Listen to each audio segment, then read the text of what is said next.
Licenciada, buenas noches. En esta oportunidad le presento lo que es el contenido del módulo 1 de planificación curricular orientada a la educación a distancia. En esta ocasión el tema principal es sobre la planificación precisamente. Esta planificación, como lo indica, es curricular. Entonces tenemos a un tema que va intrínsecamente muy relacionado, que sería el currículo. ¿Qué es el currículo? Pues el currículum se puede ver desde diferentes perspectivas y dependiendo a ellas, pues se tiene un concepto relacionado. Podemos tenerlo desde 5 diferentes perspectivas. Dentro de la primera podríamos expresarlo como los contenidos de las áreas, es decir, como en sí ese conjunto de conceptos, ese conjunto de conocimiento relacionado a una área. Podría ser como matemática, comunicación y lenguaje o ciencias naturales. También lo podemos ver como una guía escolar. En este caso podemos citar al CNB como uno de los ejemplos, que sería el Currículo Nacional Base de Guatemala, y que lo que pretende es orientar a los docentes en su labor educativa. Dentro de esta orientación permite ofrecerles contenidos, estrategias de aprendizaje, estrategias de enseñanza, estrategias de evaluación, herramientas de evaluación, todo lo que serían las competencias, los objetivos y, y demás cosas que son necesarias para la labor docente. También tenemos al currículum como una experiencia. Esta experiencia, o vista desde este punto, se relaciona mucho más a la experiencia de los estudiantes, que podría decirse de una manera que en base a las necesidades de ellos, en base a sus experiencias en cada día, se pueda generar un currículum. También la tenemos como un sistema. En este sistema, como su nombre lo indica, ¿no? Un sistema es que incluye ya diferentes cosas. También podría estar el currículum como una disciplina. Y en esta disciplina, además de ser como un proceso dinámico, y así es lo que pretende es una reflexión, hacer una reflexión sobre el mismo proceso. Ahora sí podríamos entrar a lo que es la planificación curricular. Básicamente, hay dos palabras que describen lo que es la planificación curricular. Por un lado tenemos al diseño y por otro lado la elaboración.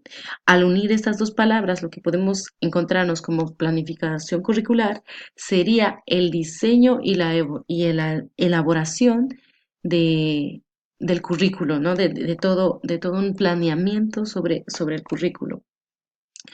También tenemos las características de la planificación. En este punto me gustaría diferenciar lo que es la planificación tradicional y lo que es la planificación virtual. ¿Por qué? Porque en el área, o sea, en la asignatura en la que estamos, prácticamente nos enfocamos mucho más a la educación virtual. Entonces, para entender esto, pues es necesario ver su antecesor, que sería la planificación tradicional. Veamos cuál es la diferencia entre estos dos. La principal es que la tradicional es, a pesar de que tiene muchas cosas abiertas, tiene una capacidad limitada, es decir, tiene un límite.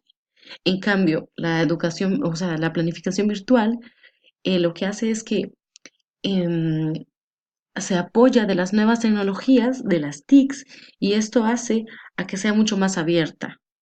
Esa sería como la diferencia la diferencia y también las características de cada una de estas planificaciones. Luego tenemos lo que es los elementos dentro de la planificación curricular en línea. Podemos notar que son básicamente 3 elementos fundamentales. Eso no quiere decir que los demás elementos sean importantes, pero dentro de ellos tenemos como al estudiante como el centro de la educación, em, que tiene acceso a una diversidad de contenidos, de herramientas, mismos que también son otro elemento dentro de la educación virtual. Y asimismo tenemos al tutor, a este tutor que ahora cumple un papel diferente a lo que sería un profesor en la educación presencial o en la educación tradicional, porque ahora cumple como una función de guía, de orientador, pero que además tiene una separación física, por lo que esto hace que el estudiante tenga que ser quien busque su educación, quien busque su aprendizaje. También dentro de esa planificación vemos que la carga de responsabilidad sobre el aprendizaje o sobre todo sobre la calidad del aprendizaje recae principalmente en el estudiante.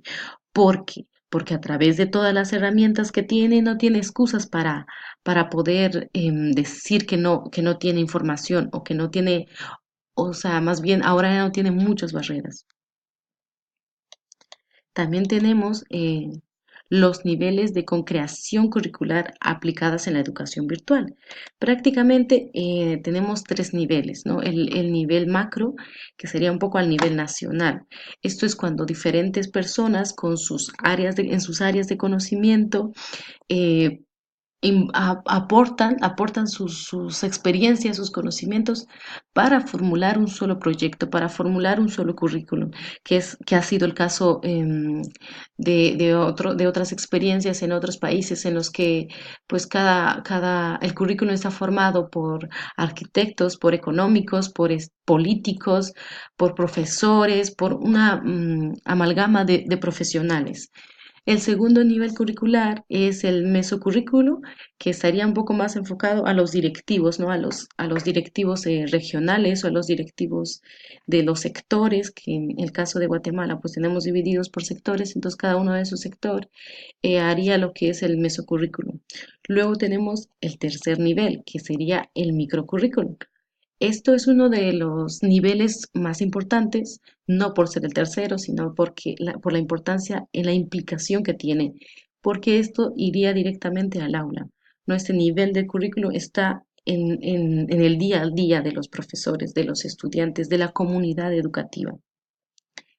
Y con esto llegaríamos al punto en el decir que la planificación es muy importante para llegar a tener un proceso educativo de enseñanza y de aprendizaje significativo y constructivo, en el que las personas, o que en este caso serán los estudiantes, puedan desarrollar esas capacidades que ya tienen y que el docente sea quien les incentive a poder desarrollar esto.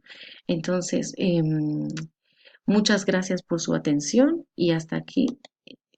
Soy Jessica Marroquín del Profesorado de Educación a Distancia y saludos.